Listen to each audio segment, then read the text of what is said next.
आज भगवत गीता के 13, 14, 15, 16, 17 श्लोक में करवाऊंगी। टोटली 5 श्लोक में करवाऊंगी। प्लीज़ मेरे चैनल पे बने रहिएगा। लास्ट दिन मैंने 14 वाला जो श्लोक था वो बहुत ही जल्दीबाजी में कंप्लीट किया था। बहुत लोगों को शायद समझ में नहीं आया होगा, तो इसीलिए फिर से मैं वो रिपीट कर रही हूँ, क्योंकि मेरा उस दिन कुछ अर्जेंट काम था। इसीलिए आज भी उतना तबीयत मेरा ठीक नहीं है, ज़्यादा कफ एंड कोल्ड हुआ है। लेकिन फिर भी, क्योंकि लास्ट टाइम का क्लास भी मैंने ठीक तरह से मैं कर नहीं पाई थी, मुझे अर्जेंट काम था। और आज कल रात से ना कंटिन्यूसली बारिश हो रहा है, तो एकदम माहौल जो है, एनवायरनमेंट जो एकदम ठंडा हो गया। और बारिश में ना क्या होता है ना, इतना वेटी वेटी होता है ना, और सुबह को नहाना रहता है। और इसके कारण क्या होता है, ठंडा पकड़ लिया मेरे को, बहुत ज़्यादा कफ एंड कोल्ड हो गया है मेरे। और मेरा एक प्रॉब्लम है कि मेरा अगर एक बार स्नीजिंग स्टार्ट हो जाता है ना, कंटिन्यूसली होता रहता है, 8-9 बार तो मिनिमम होता ही रहेगा। तो ये एक बहुत गंदा चीज़ है। तो मैं आप लोगों से बस यही कहना चाहूँगी कि प्लीज़ मेरे चैनल को सब्सक्राइब कीजिएगा, ज्वाइन कीजिएगा, ताकि आपको लेटेस्ट अपडेट मिलते रहें। First thing. सेकंड थिंग, एक और चीज़ है कि हम इस पृथ्वी पे आए हैं कुछ कर्म करने के लिए, हमारा कुछ मकसद है। कोई भी अगर कहीं पे भी नौकरी करता है, कोई भी काम करता है, उसका एक मकसद होता है कि उसको पैसा कमाना है, उसको प्रमोशन लेना है, या फिर उसको प्रमोशंस लेके पैसा कमा के उसको बाहर सेटल्ड होना है। ऐसा सबका एक मकसद है, और वो मकसद के लिए वो हार्डवर्क भी करता है, जितना हो सके उससे कहीं ज़्यादा वो उसके लिए मेहनत करता है। हम भी भगवान को, हम जब इस पृथ्वी पे आए थे उससे पहले हमने कुछ प्रॉमिसेस किया था कि हम जाएंगे, आपका नाम करेंगे, भगवत प्राप्ति करेंगे, भगवान की सेवा करेंगे। लेकिन यहाँ पे आने के बाद हम सब चीज़ें भूल जाते हैं, सब चीज़ भूल गए हैं। अपने अब हमारा खुद का कर्म क्या है वो तक हमको याद नहीं रहता। हम मैक्सिमम समय में हम पीएनपीसी मीन्स बंगाली में बोलते हैं परनिंदा परचर्चा, मतलब लोगों के बारे में हम ज़्यादा बातें करते रहते हैं, उनके ईवल थिंग के बारे में। उन वो कैसे हैं, कैसे ड्रेसअप कर रहे हैं, कैसे चल रहे हैं, कैसे बोल रहे हैं, कैसे खा रहे हैं, ये सारे चीज़ के बारे में हम डिस्कस करते हैं। लेकिन कभी हम अपने अंदर नहीं देखते हैं, अपने तरफ नहीं देखते हैं कि वेदर वी आर परफेक्ट और not. Before commenting on others, before thinking bad things for others, just think yourself, just take a pause and just think yourself whether you are perfect or not. Just think it. Nobody is perfect in this world. Nobody. Neither me, neither you. Nobody. But still, we comment, we give suggestions to others. That is the main thing. We even forget what is the motive of our life, who we are, and क्या है, हम कौन हैं, किस लिए आए हैं। We forget everything. इसका मतलब क्या है? इसका मतलब यही है कि हम, पहली बात तो है कि हम अपने से ज़्यादा दूसरों पे कंसंट्रेट करते हैं।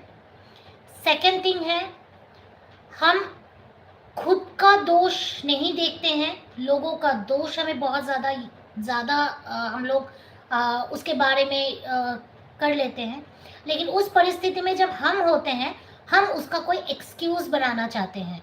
हम ऐसे प्रेटेंड करते हैं that we are very good person, हमने तो कभी किसी का बुरा किया नहीं है, फिर मेरे साथ क्यों हो रहा है, हम क्यों जज करेंगे।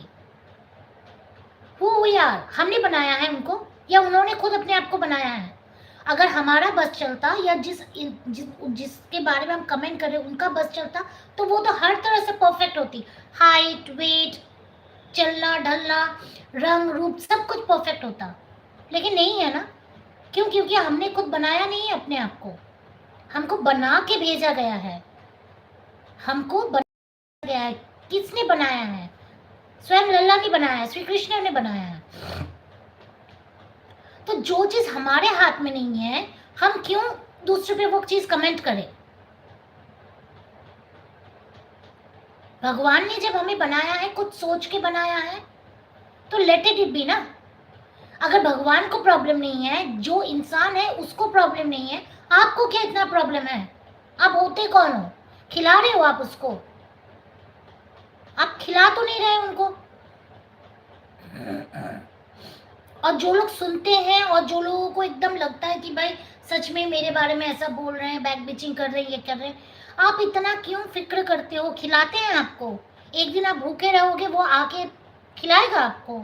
बेड में पड़े रहोगे, आके आपसे पूछेगा कि कैसे हो। If they are not asking, they are not caring for you, then why do you care for their words? Don't care.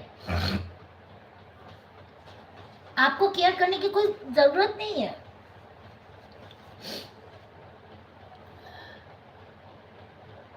इसीलिए अपने काम से काम रखो। काम से काम मतलब ये नहीं कि दुनिया में क्या हो रहा है उसका कोई फिक्र नहीं है, दुनिया में क्या होगा उसका कोई फिक्र नहीं है। No, not like that. अपने काम से काम में रखो, मतलब भगवत प्राप्ति के लिए अपने आप को उस तरह से अपग्रेड करो कि लोग तुम्हें बोलने से पहले 10 बार सोचे। You upgrade yourself. आप अपने आप को अपग्रेड करो। अपने प्रॉब्लम्स, बहुत लोग हैं प्रॉब्लम सॉल्व नहीं कर पाते, इसके पास उसके पास जाते हैं, कोई सच में हेल्प करता है, कोई हेल्प नहीं करता, गलत सुझाव देता है। अपने प्रॉब्लम्स आप खुद सॉल्व कर पाओगे अगर आप थोड़ा सा भगवत गीता पढ़ लोगे तो। आपको पता है सबसे बड़ा, जो सबसे पावरफुल जो कंप्यूटर है IBM के पास, बैंगलोर में एक कंप्यूटर है जो वर्ल्ड का सबसे पावरफुल कंप्यूटर है, और वो सिर्फ और सिर्फ हमारे वेदों से बनाया गया है। लोग कहते हैं ना कि संस्कृत में, हमारे वेदों में कुछ नहीं है।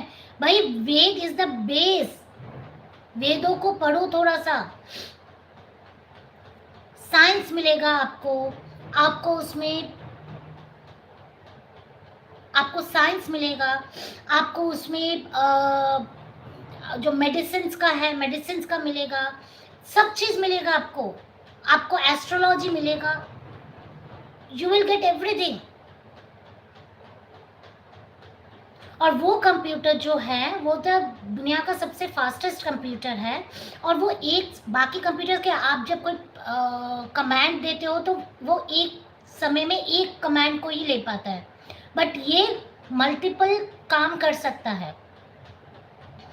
कहाँ से बनाया उन लोगों ने? वो लोग क्लियरली बोल रहे हैं, वो लोग ने हमारे वेद से बनाया है, वेदों में है clearly.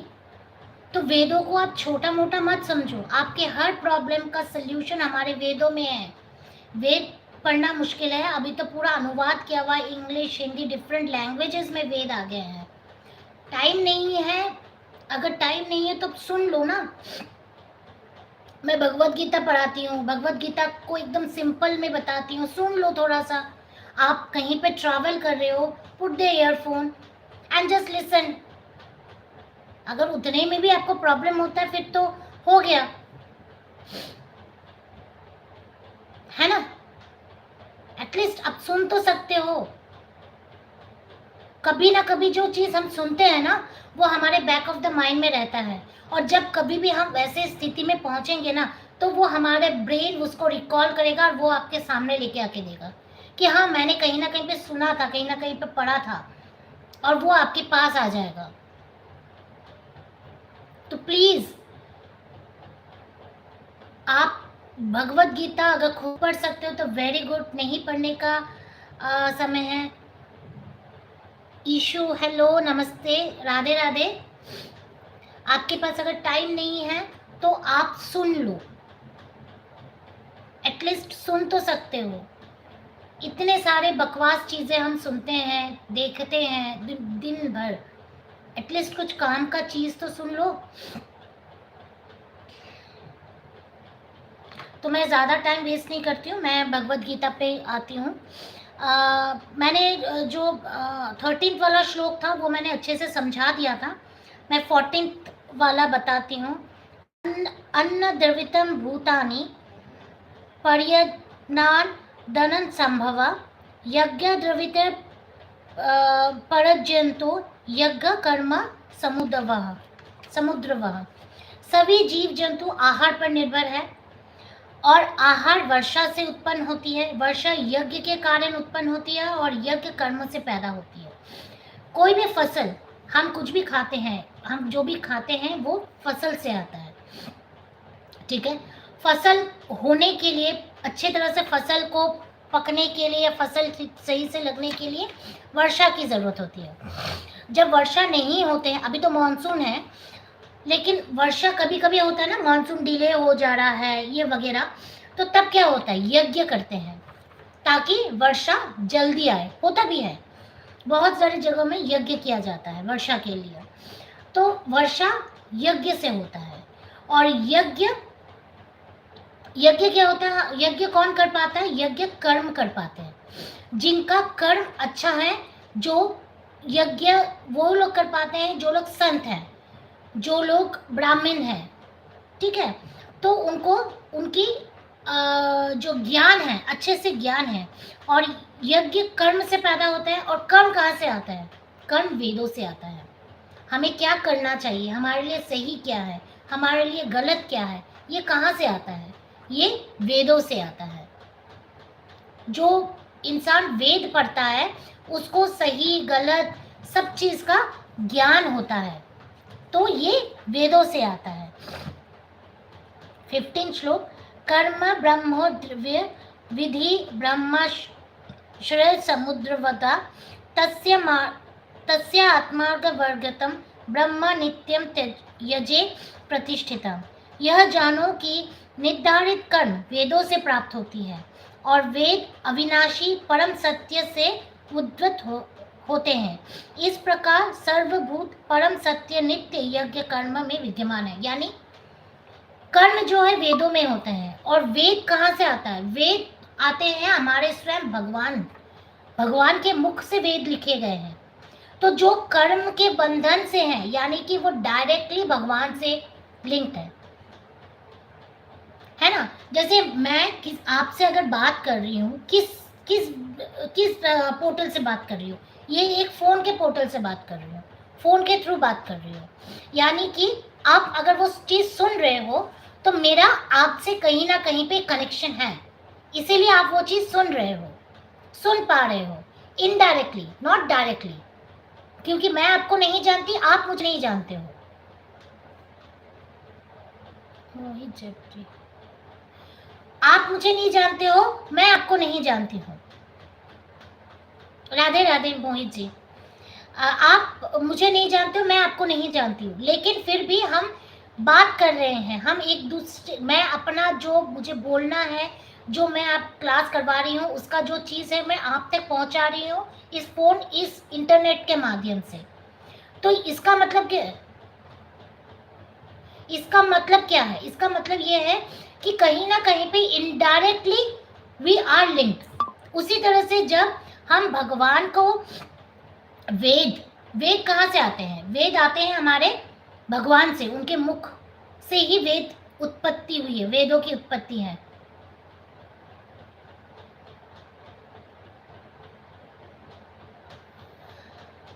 Sir I am from Kolkata, West Bengal. तो वेदों की उत्पत्ति कहाँ से हुई है, भगवान के पास, भगवान से हुई है। तो जब हम कर्म, और कर्म कहाँ से आते हैं, वेदों से आते हैं। यानी कि हम डायरेक्टली वेदों से लिंक्ड है और इनडायरेक्टली हम भगवान से लिंक्ड है। Sir I am an interior designer and now presently I am taking class of Shrimad Bhagavad Gita and Sri Chaitanya Charitamrita with some stories from Bhagavad Mahapuran and some stories from our Bhaktamal also, and some teachings of life. That's it.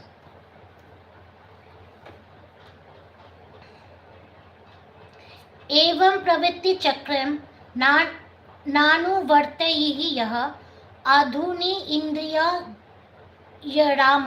मोघ जीवित। हे पार्थ, जो संसार में रहकर वैदिक व्यवस्था को अस्वीकार करता है, वह केवल इंद्रियों के सुख सुख के लिए ही अधर्मी जीव बताते हैं। इस तरह से अपने जीव को व्यर्थ कर देता है। हम जब आते हैं इस दुनिया में, हम अपने इंद्रियों को मतलब इंद्रियों को हमें कंट्रोल करना चाहिए, ना कि इंद्रियों के वश में हम रहते हैं। क्या होता है कि हम इंद्रियों के वश में रहने से क्या होता है कि हमें सही गलत का पाठ नहीं पड़ता। इंद्रियां हमें जैसा जैसा करवाती है वैसा वैसा हम करते हैं। जैसे कि जब इंद्रियां किसी बात को लेकर, अगर हम गुस्से में हैं, किसी बात को लेकर हम परेशान हैं, तो हम गुस्सा आ जाता है हम पे।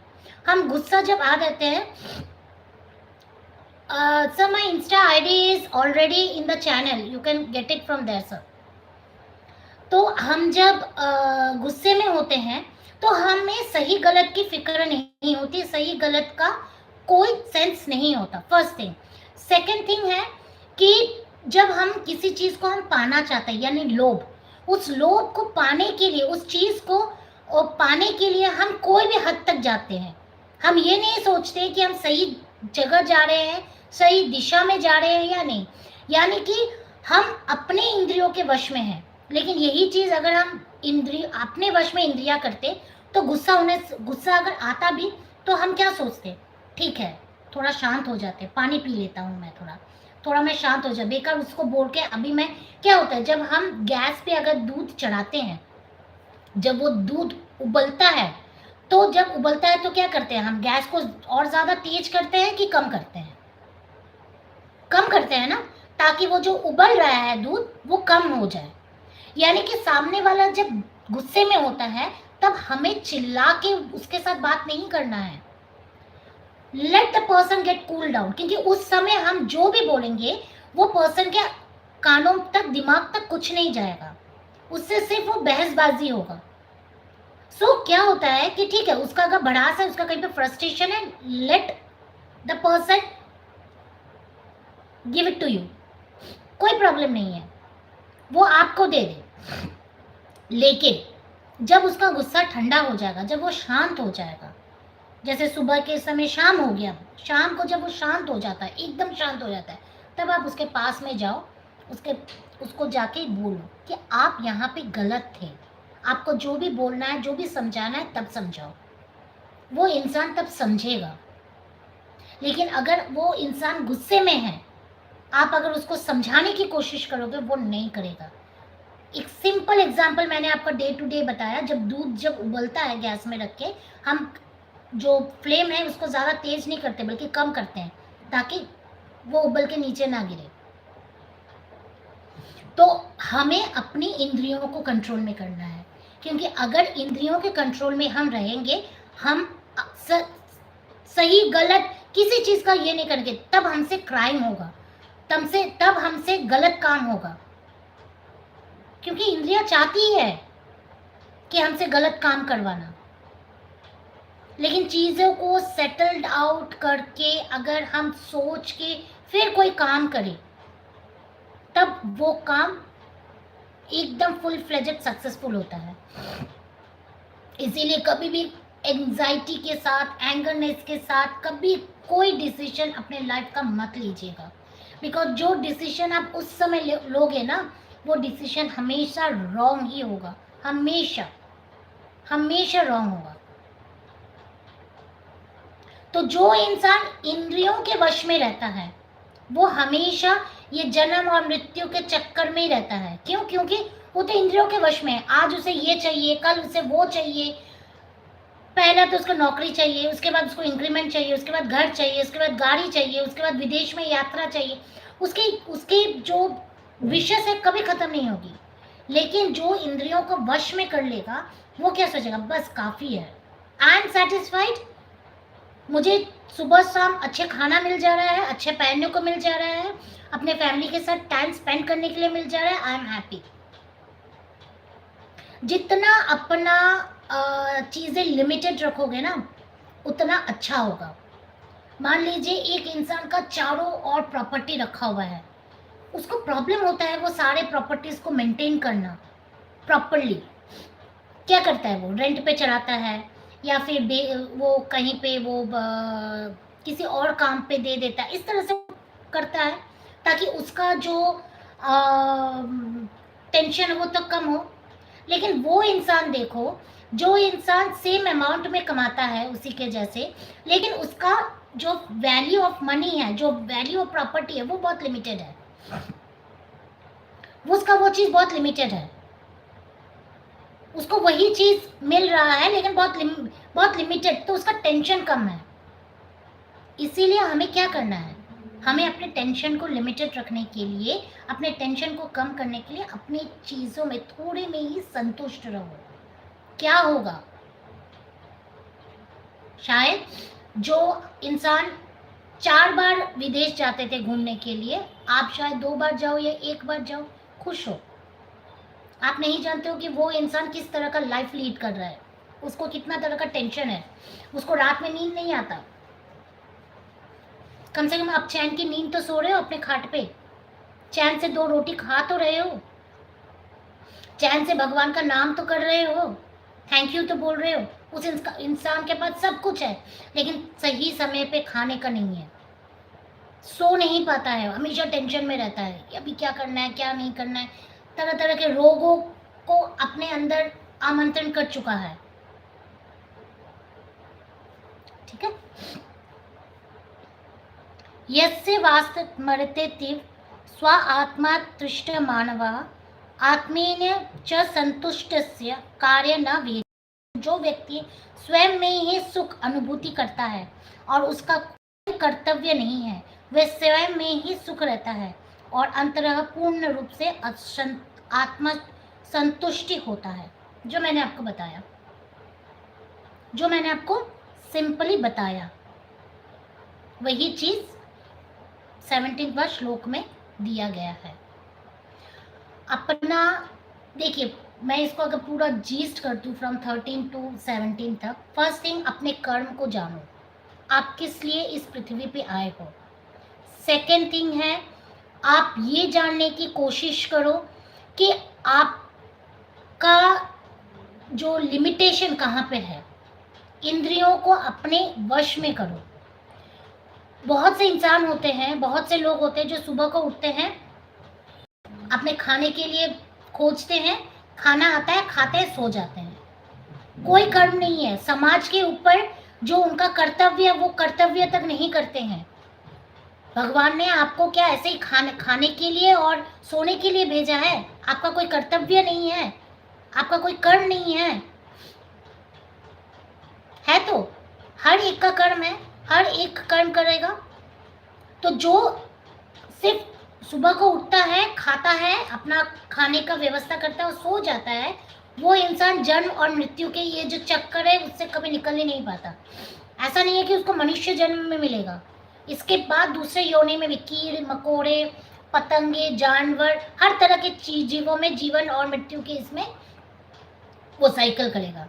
लेकिन वो इंसान जिसने अपने कर्म को जाना, जिसने अपने सिद्धांतों को जाना, जिसने अपने इंद्रियों को वश में किया, उसने भगवत प्राप्ति की। उसे पता है कि मैं यहाँ इस जन्म में यहाँ क्या करने आया हूँ, मैं कोई वेद पढ़े हैं, उसका ज्ञान लिया है, भगवत प्राप्ति की है, वो जीवन मृत्यु के जो चक्कर है उससे मुक्त हो जाएगा, वो भगवान की सेवा में चला जाएगा।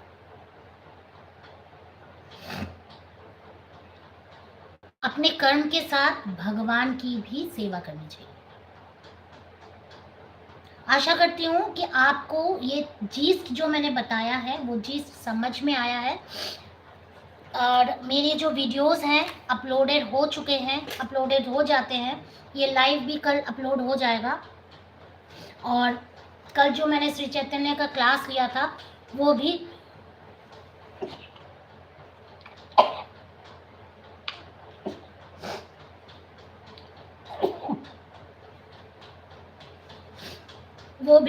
हो चुका है, तो उनको प्लीज़ देखिएगा, क्योंकि श्री चैतन्य महाप्रभु ने ही हमें नाम संकीर्तन दिया है, उनके बारे में जानना बहुत ज़रूरी है। वो बेस है, सनातन धर्म का डेज है।